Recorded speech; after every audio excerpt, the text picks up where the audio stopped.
Hey guys, I am so excited for spring. It's a needed hope for the future in the midst of sadness. This is just a lake we went to. We did a big yard cleanup. I didn't film that, but this is my strawberry bed. I know, it doesn't look like a strawberry bed. I thought they all died, but as you can see, there are a few that made it and some that have been popping up in the back garden. So I'm going to shovel those out and just put them in this container to keep them together. And then I've got to shovel out the trees. Those 3 sticks are actual trees that are growing there.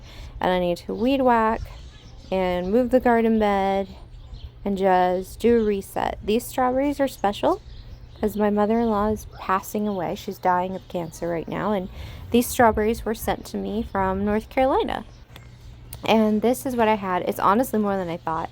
When I first saw them, I thought I only had 4 strawberries, but turns out they were popping up a little bit further. And then if you can see, I weed whacked and I raked and I got that all there.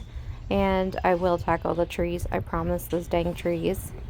But I'm just so happy that I actually had enough strawberries to do this. Alright, so I didn't film it, but I put wheat fabric underneath. This is leftover wheat fabric from last year. The bed my husband made me, and it took 3 bags of Miracle-Gro soil. Don't judge. I'm gardening on a budget. So that's the wheat fabric. That's the garden I have to set up. I just haven't had time to. So I'm going to cover it with wheat fabric, and I'm going to cut holes and put the strawberries inside of it. And hopefully this year it will keep the grass out of it.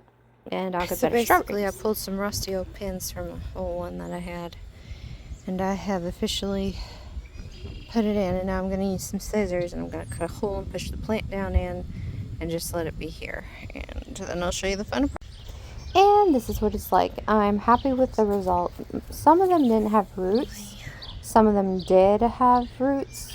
So we'll see how many survive. I hope they survive and they sprout out runners, and I'll just stick them into the holes of the ones that didn't survive.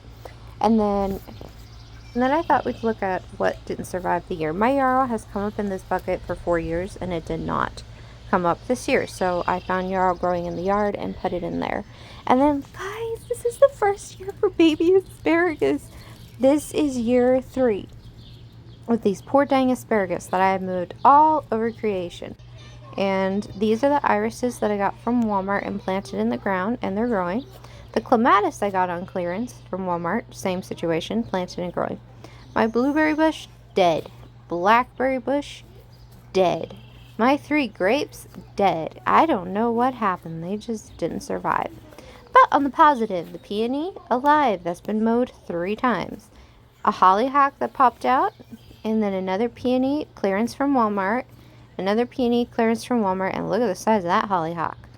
And then the lamium, that survived last year. I got 2 plants, and they're growing and spreading. So have fun in your garden, guys.